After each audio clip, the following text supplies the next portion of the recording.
CLP Video, Master Books, and Creation Science Ministries present Answers in Genesis. Session number 2, Dinosaurs and the Bible, featuring internationally recognized author and speaker on the topic of creation versus evolution, Gary Parker.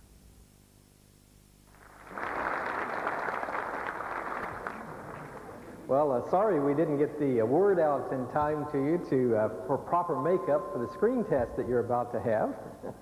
But I trust that will go okay anyway. I'd like to bring you greetings from Clearwater Christian College, where I'm teaching now. That's a 4-year, fully accredited liberal arts college right on Tampa Bay, about halfway down the west side of Florida. Most importantly, it's just 90 miles from Disneyland, or Disney World. So if you get a chance to get in that area, we'd invite you to come by and visit the Science Center. We have it open to the public with some displays on some of the topics we'll be talking about today, about dinosaurs and fossils and the beginnings of the world. Okay, just to start with, hands up all those who always wanted to go on a dinosaur hunt. Oh, not bad, not bad. Okay. Well, it just so happens my wife and I have had that privilege of going and hunting dinosaurs. Summer before last, I think we must have brought back about 200 pounds of dinosaur fossils from Canada. I think maybe I should be paying a property tax up there. We brought some things along with us. You can come down and take a look at maybe afterwards. This is a little bit of backbone of one of these dinosaurs. The nice thing is that you really don't need a high-powered rifle to go on a dinosaur hunt these days. We tend to find them just as fossils.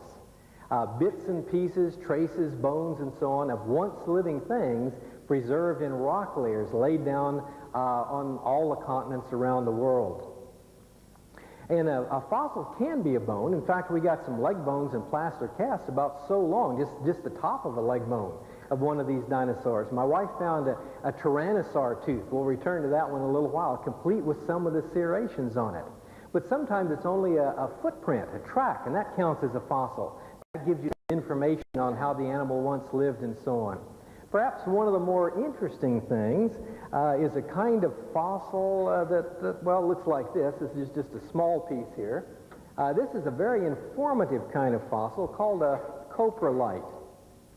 Anybody know what a coprolite is that is willing to tell the rest of us? I think maybe some of you do. Well, a coprolite, if I can figure out how to say this properly, is fossil animal dung, animal droppings. And it can tell you quite a lot about the animal. Now, this is just a small piece. For instance, you can ordinarily tell the difference between a rabbit and a dinosaur on the basis of the size alone.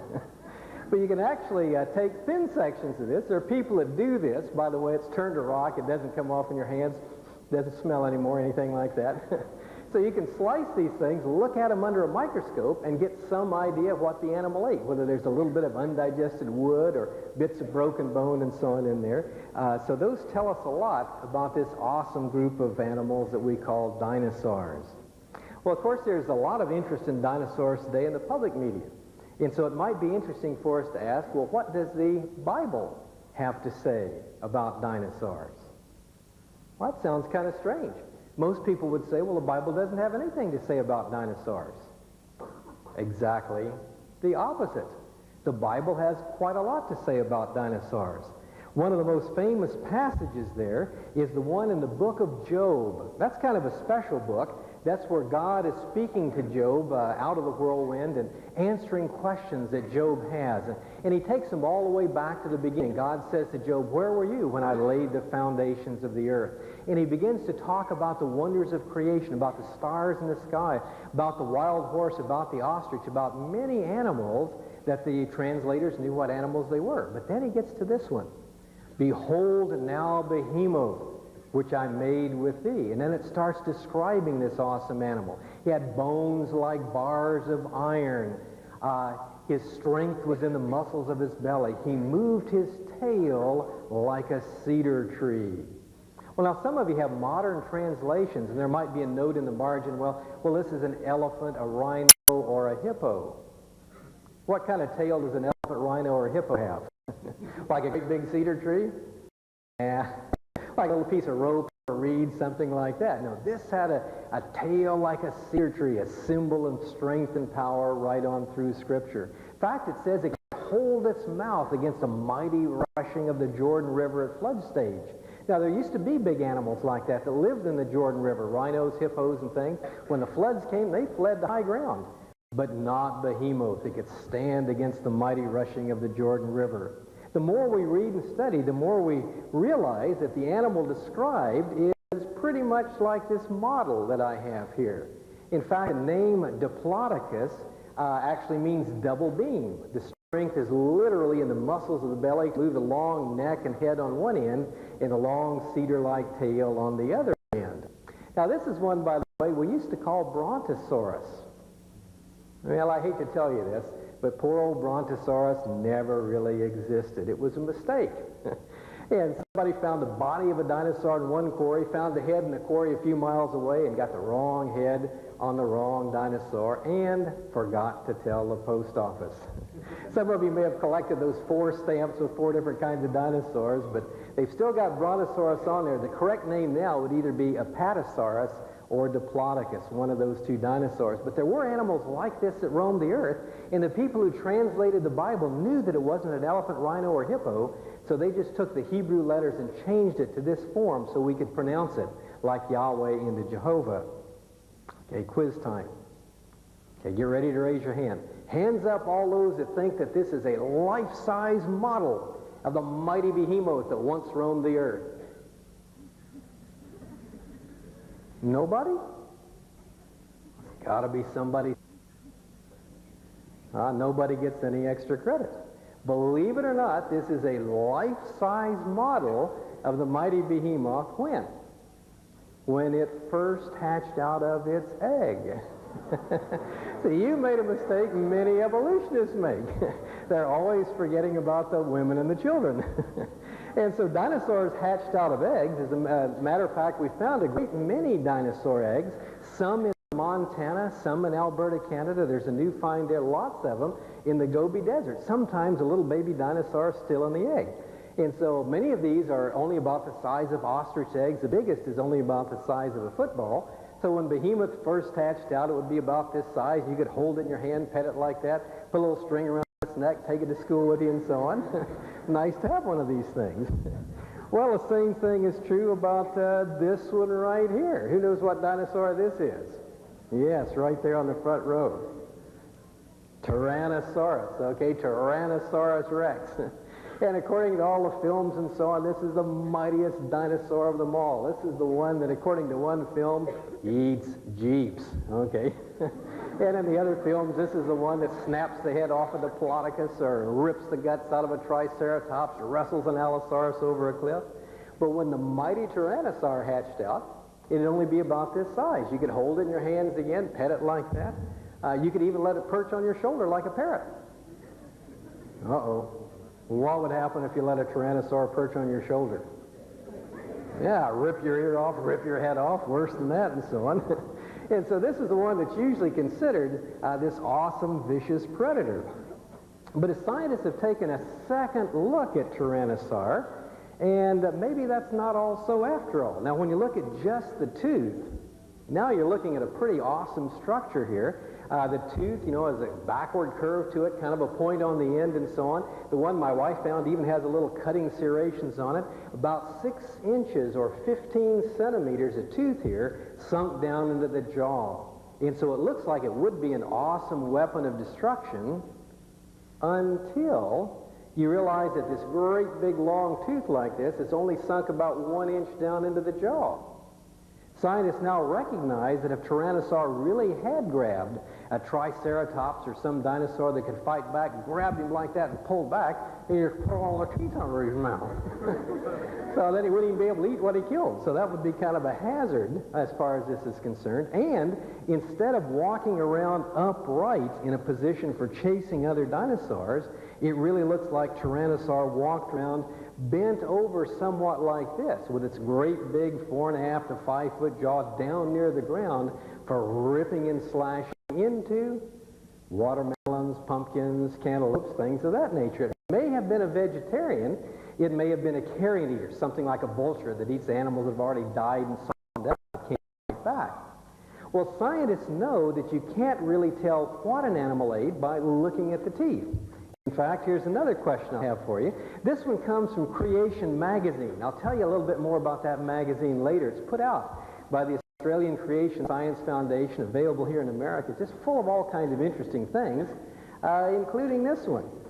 What do you think this animal ate? My wife asked that of some young people in our science center one time, and one person said, anything he wants to. And he certainly had that mean, vicious appearance, but believe it or not, this is just a silver langur monkey, and all it eats is just leaves in the trees. There in Australia, they have a fascinating creature that we've seen on many different occasions. This is an animal I also saw pictured in National Geographic.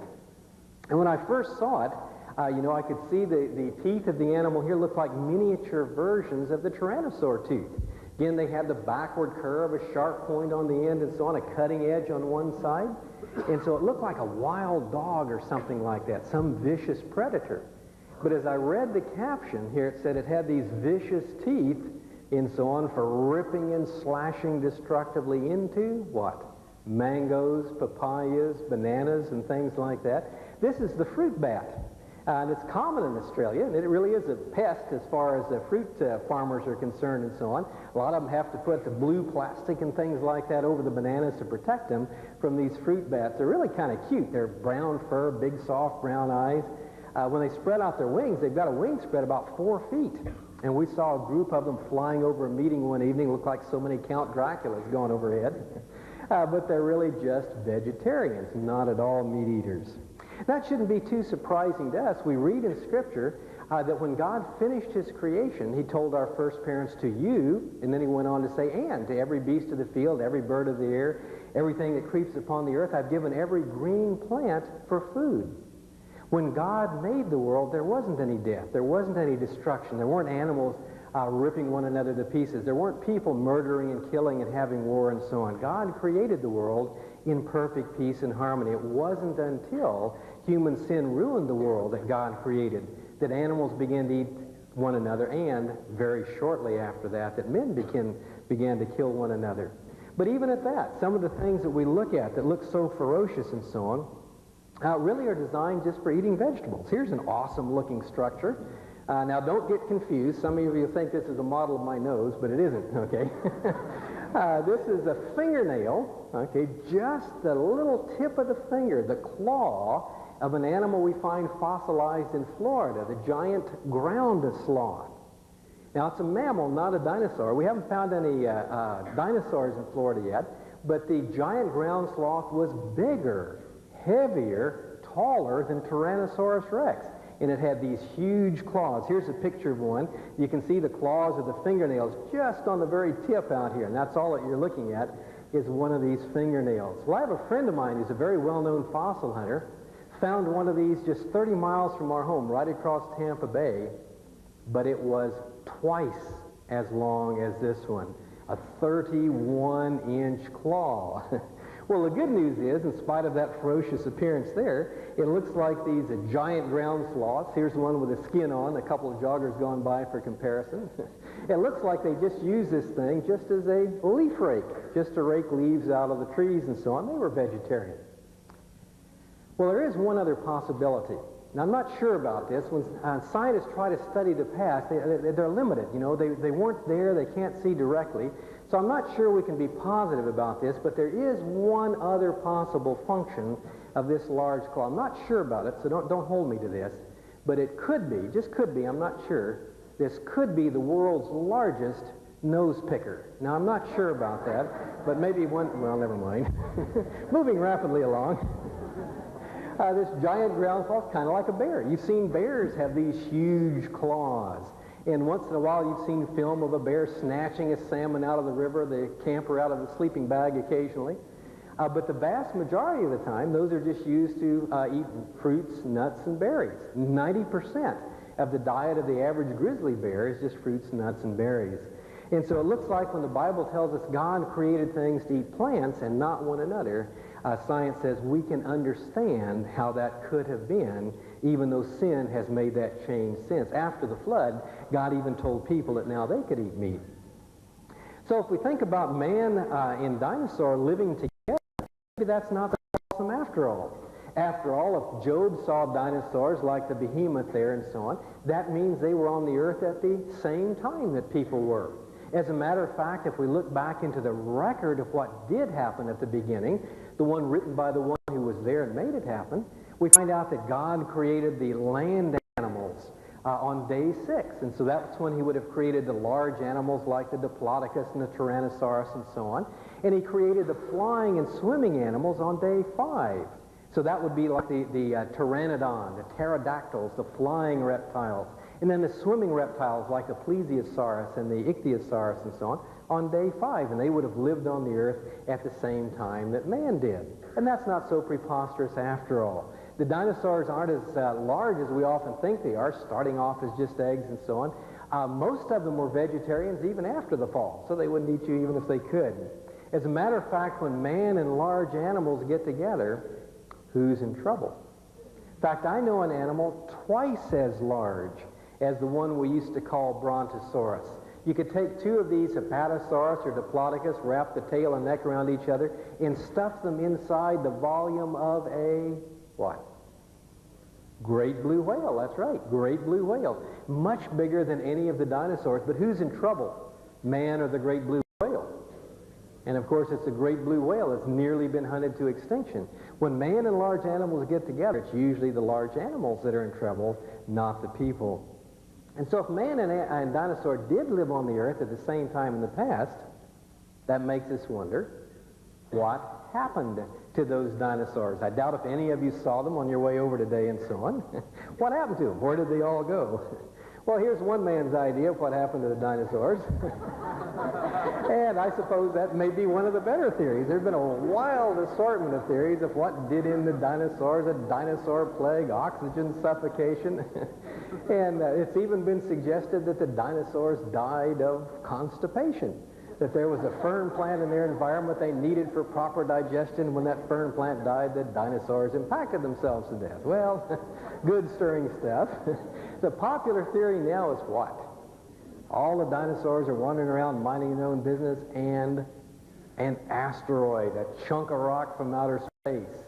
It's been calculated that a chunk of rock just 6 miles or 10 kilometers in diameter hitting the oceans would slosh a wave of water over all of the continents. And don't mean to upset you, but there are a lot of chunks of rock out there, 6 miles or 10K in diameter, that could occasionally have impacted the earth and so on. At least that's a thinkable idea.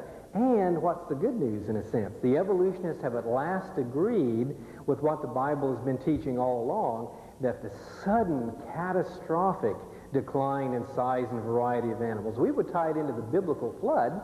The Bible doesn't say one way or another if an asteroid might have been tied into that kind of an event, but at least scientists have come to recognize that the dinosaurs didn't slowly lose out in the struggle for survival over millions of years. Right at their peak, when there are dinosaurs on all the continents that seem to be so well designed, bang, like that, they seem to have disappeared, along with about 2/3 of the families of all the other animals as well.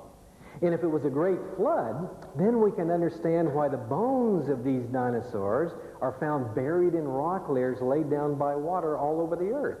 Think about that for a minute. If there really was a time, as described in the Bible, when all the high mountains under the whole heavens were covered with water, there ought to be billions of dead things buried in rock layers laid down by water all over the earth. Grab your pick and shovel and go out looking. By the way, around here is a great place to hunt fossils, including sea creatures all over in the ground around here and so on. What do you find? Billions of dead things buried in rock layers laid down by water all over the earth. Well, some of you know about the floods of the Mississippi River that occurred not long ago. How many fossils were produced in the mighty floods of the Mississippi? Well, probably none, perhaps a few here and there. But in order to fossilize a dinosaur, it's got to be more than a few inches of mud, doesn't it? They're big animals. And so you've got to cover them and protect them, or scavengers will eat them up, tear up the bones, shred them. You'll never be able to find the pieces. Think of all the buffalo that once roamed the Great Plains of America. How many fossil buffalo are there on the Great Plains? Well, none. They just got eaten up by scavengers, broken up by sunlight, broken up by wind and water currents and so on. In order to become a fossil, an animal has to get buried under a heavy load of sediment, so the scavengers can't get at it, so the wind, water, and sunlight can't tear it up and so on. But if you're a dinosaur, no little flood is going to bury you. It's going to take something colossal. And many times, dinosaurs aren't found just here in Alberta, Canada. There are herds of dinosaurs all buried together, much deeper than any flood has ever occurred in that area before or since. Sometimes they're torn limb from limb like the rushing waters of a flood would do. Sometimes they're buried so suddenly and quickly they're still in the same position, sometimes with their head thrown back as if they were gasping for that last bit of air and so on. And so it really looks like the vast majority of dinosaurs would have been killed at the time of the flood, and that's why we find their fossils buried in those rock layers laid down by water on all the continents around the earth.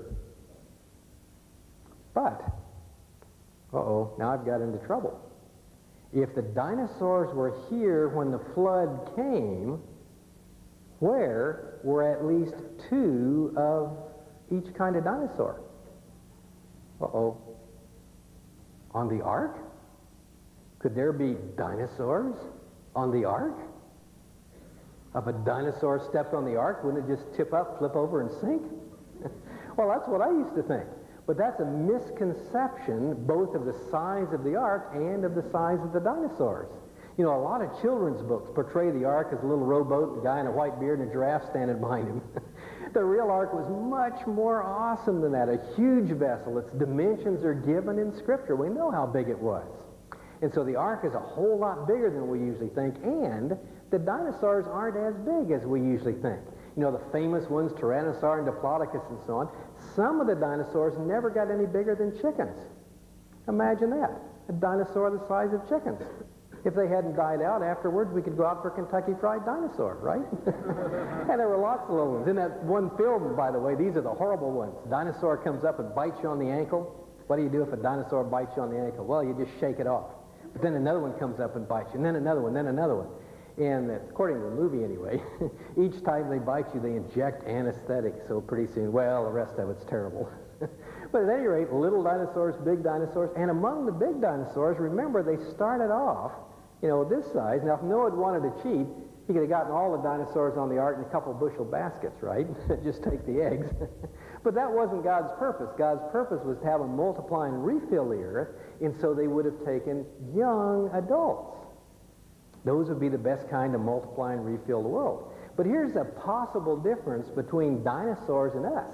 We know that some reptiles and some fish living today grow throughout their life cycle. As long as there's plenty of food, as long as they don't get sick, they just get bigger and bigger and bigger and bigger and bigger and bigger. And so on, there's a tortoise, the Galapagos tortoise, that can lay eggs and reproduce when it's about that big around. But if you just let it grow, it gets bigger than I can reach my hands across like this. And they used to let children ride 3 at a time on the back of these giant tortoises. But of course, Noah would take this size along with him. And so the Tyrannosaur that may grow to be 18 or 20 feet tall may be the 12-footer, the mature adult. And the Diplodocus that may get to be 70 or 80 feet long, maybe 15 or 20 feet. As a matter of fact, it's unlikely that the dinosaurs were the largest animals on the ark. There would be plenty of room for all the known kind of dinosaurs to fit on the ark with the other things that Noah had with him, the dry land animals that God brought to him. Well, now, of course, if the dinosaurs were on the ark, then they got off the ark. And so now we have to ask, what happened then? Well, when the dinosaurs got off the ark, things had changed dramatically. We know both from science and from Scripture that the earth once had a mild climate from pole to pole. And so scientists find fossils of alligators and palm trees up in Alaska, fossils of alligators and palm trees down in Antarctica and so on. And even if you put all those back, the continents all together in one, those are still at opposite ends of the earth. Interestingly enough, by the way, they've actually found the bones, fresh bones of dinosaurs along the north slope of Alaska recently. These were originally found way back when? Way back in the 30s, I believe it was. And they just thought they were caribou bones and things like that. And so I just put them all in boxes and so on. And recently, as scientists began to look through these things, and hey, wait a minute. These aren't bones of caribou and things like that. They're Dinosaur bones. Wow, look at that. Dinosaur bones that are fresh, that are not even fossilized. Maybe these are some of the dinosaurs that begin to multiply over the earth again. What's going on here? Some of you know, too, they can take a look now at proteins and DNA molecules in the dinosaur bones and begin to get some kind of an idea what's going on here. Now, in the film, where they resurrected dinosaurs and they cloned dinosaurs from this DNA, why, presumably they got dinosaur DNA out of the stomach of a mosquito preserved in amber. How'd you like to run into the mosquito that could drill into dinosaur hide? Fairly awesome creature. But you wouldn't really have to do that. The DNA is found in these bones, and they really do try to kind of reconstruct, see if they can clone these. A few years ago, they tried to clone mammoths and mastodons from some of the fresh meat of these giant hairy elephants that were left behind. There is a problem for evolutionists in all this, though. Those molecules don't last millions of years. They might last thousands of years, but not millions of years. And so if we've got some of these fresh bones, some of this DNA, some of this protein here, this is telling us that these dinosaurs died out not millions of years ago, but only thousands of years ago. Other scientists at one of the most prestigious radioactive decay laboratories in the world looked at atomic radiation, one little atom at a time, in rock that contained dinosaur fossils. Millions of years old? No, they wrote a big paper in a prestigious scientific journal. We'll have to revise downward our estimates of those dinosaur rocks from millions of years down to just thousands of years. And so it looks like the dinosaurs were getting off the ark only a few thousand years ago, just as Scripture would suggest. But when they got off the ark, what a change had occurred. Here before the flood, you had this mild climate from pole to pole, as I was describing. Something happened. And it looks like what happened, among other things, was a vapor canopy that surrounded the earth and helped to hold in the heat had collapsed. That was part of that rain and so on and so forth. When volcanoes, the fountains of the great deep, burst forth and triggered the collapse of the vapor canopy, all that moisture collapsed and so on that normally holds in heat and keeps the earth warmer. That was gone. Some of the carbon dioxide. Our present atmosphere has only 0.03% carbon dioxide. But plants seem to be adapted to 0.5%, over 10 times as much. In greenhouses, sometimes they pump in extra carbon dioxide to get thicker, sturdier, more luxuriant growth in plants. Well, there was more carbon dioxide in the world before the flood, before that got tied up in limestone rock laid down during the flood. And so these gases and so on contributed to what we call the greenhouse effect. Well, nowadays, when you hear the greenhouse effect and global warming, people are in a state of panic. We don't want the earth to get warmer and melt all the remaining ice and so on and flood the coastal cities and whatnot. In fact, there's enough ice left on the earth now that if all of it melted, it would raise sea level 300 feet. And where I have my classes in Florida, I'd have to lecture in scuba gear. We'd be about 300 feet underwater. And a lot of the coastal cities would be political and economic chaos, but biologically it would be wonderful. It looks like that's the way the world once was. And there were many more forests and grasslands and things like that in the world before the flood. That may be one reason there were those giants on the earth in those days. And not just giant reptiles like the dinosaurs, dragonflies with a wingspread of over 2 feet. A mosquito hawk with a wingspread of, maybe there were mosquitoes that big, for those mosquito hawks to chase. In Florida, in fact, on the river, we like to take our students on fossil hunting canoe trips. That's where the biggest beaver has ever been found. Okay, a beaver, if it stood up on its hind legs, so never mind its tail, stands up on its hind legs, would be over 6 feet tall. Beaver like that shows up in your yard and says, "I want that tree." What do you say? Take it, it's yours. I got to argue with you. And so there were lots of giants on the earth in those days before the flood, but after the flood, as those animals got off the ark, things changed dramatically. Well, you've heard of the Ice Age. And the Ice Age is not by itself an evolutionary concept. In fact, evolutionists have a terrible time explaining where there could have ever been an Ice Age. Now, at a maximum, when the ice covered the most it ever covered, it was about 30% of the continents, including a lot of ice above where we're standing right now.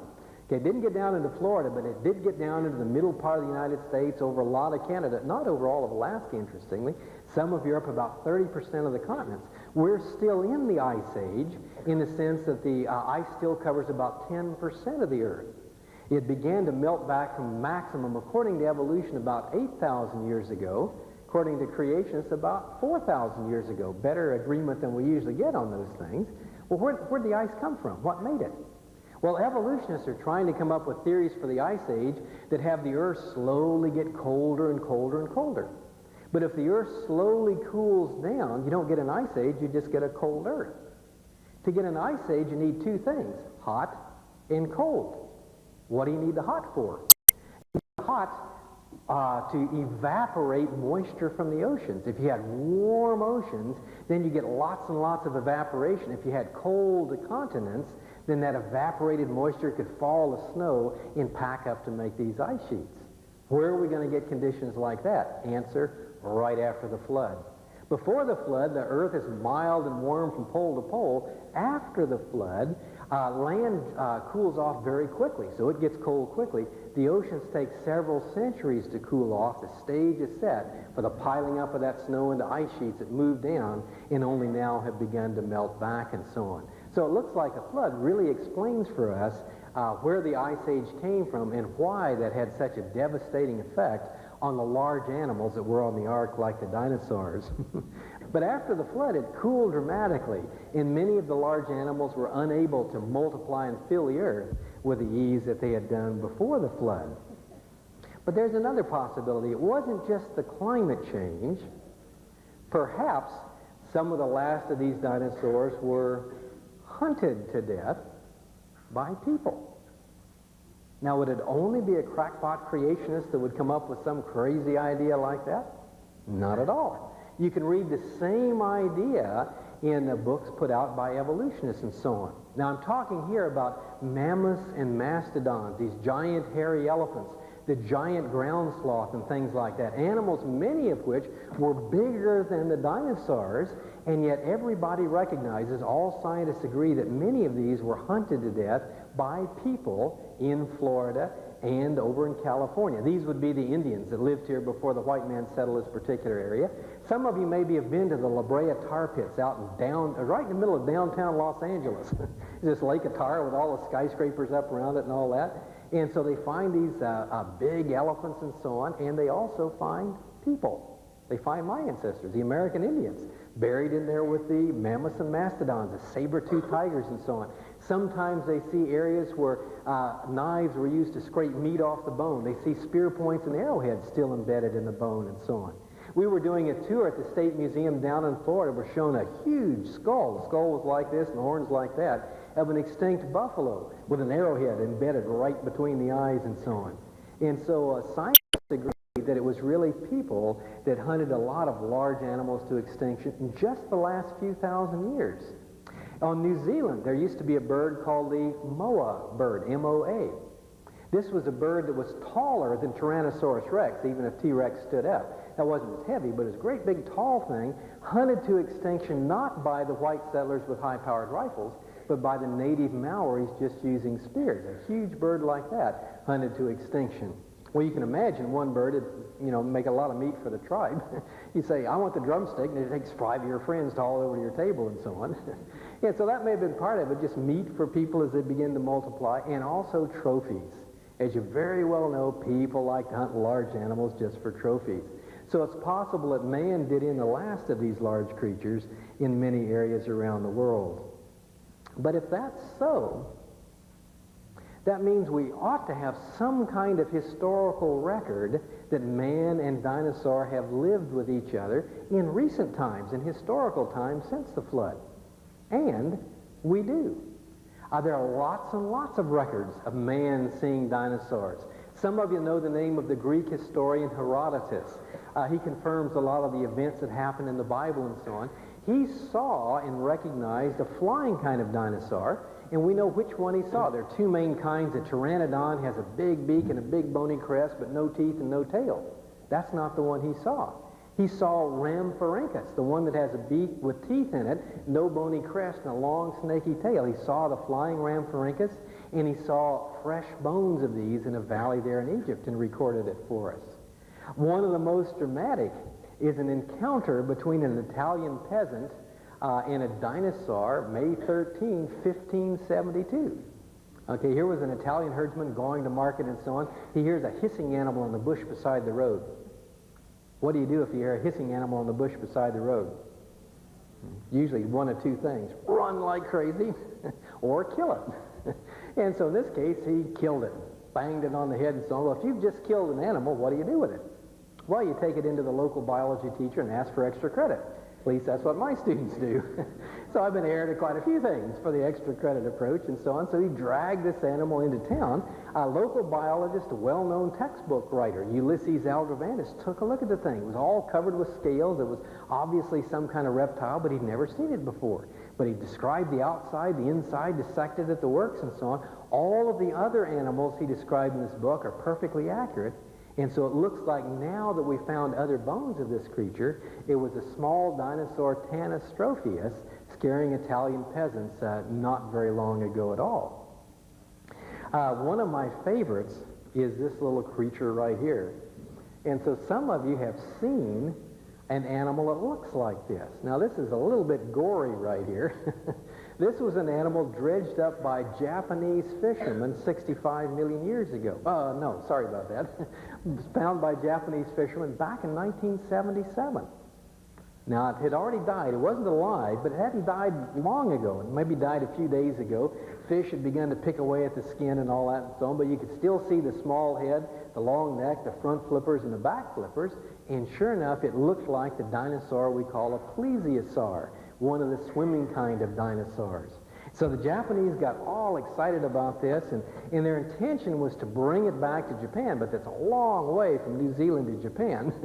And so as they're heading back, to misquote the Bible, he stinketh. Everybody's getting too sick, so they wrapped it up in nets, dropped it overboard with buoys to mark it, and sent the Japanese Navy out to look for it. But they did more than take pictures. They also got bone and muscle samples.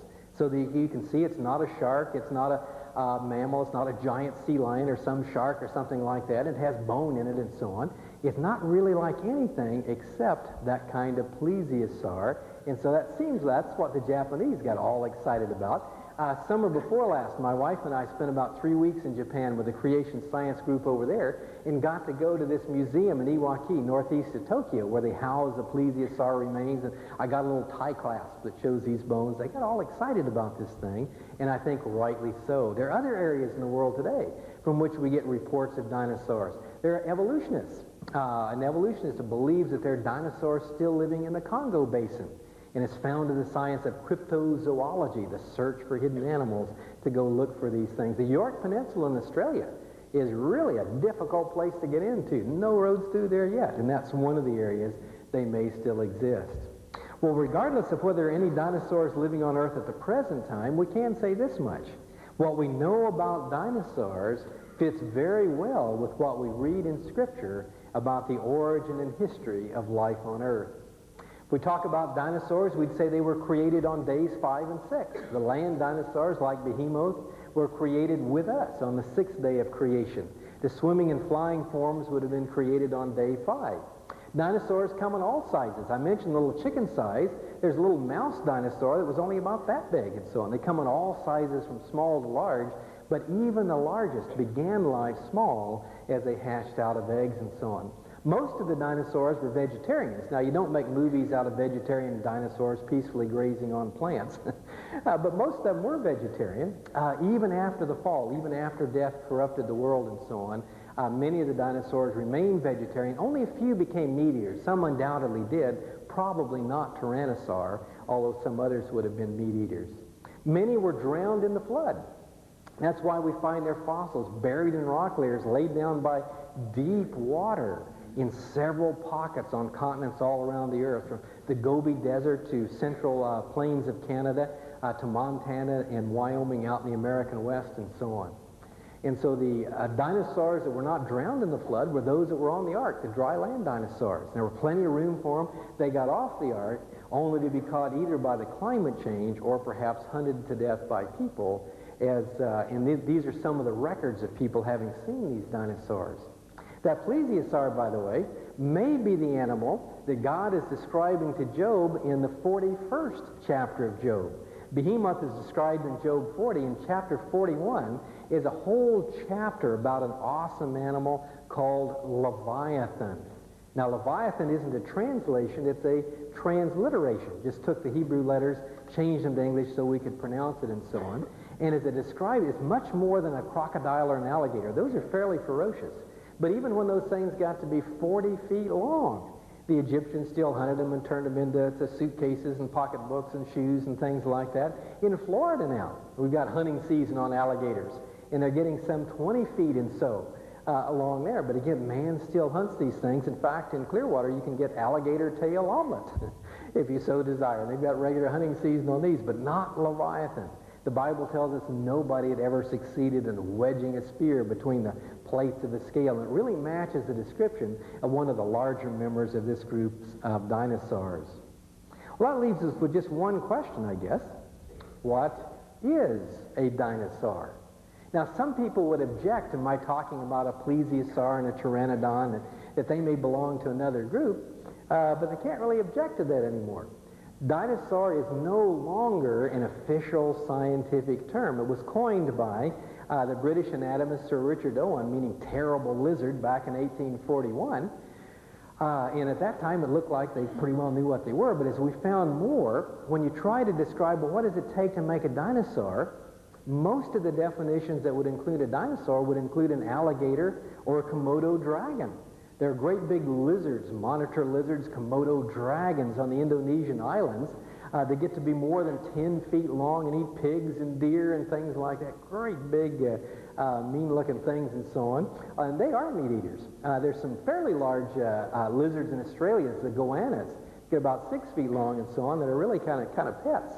And vegetarians, they'll come up and beg food from you at a picnic table. That is kind of interesting to have a 6-foot lizard come up and beg for a piece of your sandwich or some of your salad and so on. But they're interesting. They had giant forms of those goannas that are pictured in the museum there.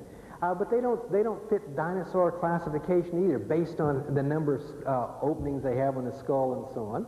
Well, there's one enterprising evolutionist who says, well, dinosaurs are birds. And the next time you see a flock of Canadian geese migrating overhead, you say, well, there go the dinosaurs. I guess it's spring or fall again. That's an interesting idea. That was the idea that was kind of put forth in the movie. At least the idea that dinosaurs are related to birds has given us the idea that dinosaurs are much more agile and alert than we ever thought before. And that's kind of wonderful. They're much more fit as products of the master's hand than we've thought about in the past. That doesn't really seem to be very realistic at all. Pluck a chicken, you got a dinosaur. No, there are really some significant differences between those two. So I think probably the best definition I ever heard of dinosaur was one by a friend of mine, Dr. Paul Ackerman. Dinosaurs are missionary lizards. And that's the way I'd like for you to use them. The things that we know about dinosaurs, as much as they're talked about in the media, at school, and all over the place, they offer an excellent opportunity for us to use what we know about God's world in terms of dinosaurs to share what we know about God's Word. That's kind of the theme for the conference we've got for this whole weekend. What we see in God's world agrees with what we read in God's Word. Jesus said one time, if I tell you earthly things and you don't believe me, how will you believe me if I tell you heavenly things? The good news is we can believe what the Bible tells us about earthly things, and we can trust those wonderful promises about the heavenly things to come.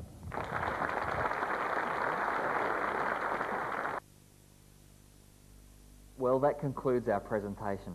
And one more thing, that's to tell you about Creation Magazine. It's the easy way for your whole family to stay up to date on creation and evolution. Creation Magazine is your family's vital defense against all those evolutionary textbooks, nature shows and magazines that abound today. 56 pages of full colour with no paid ads are sent to your home 4 times a year. Subscribing helps the message to keep on expanding as you're able to share this exciting material with others. Once again, thanks for joining us, and if you have any questions, contact us direct.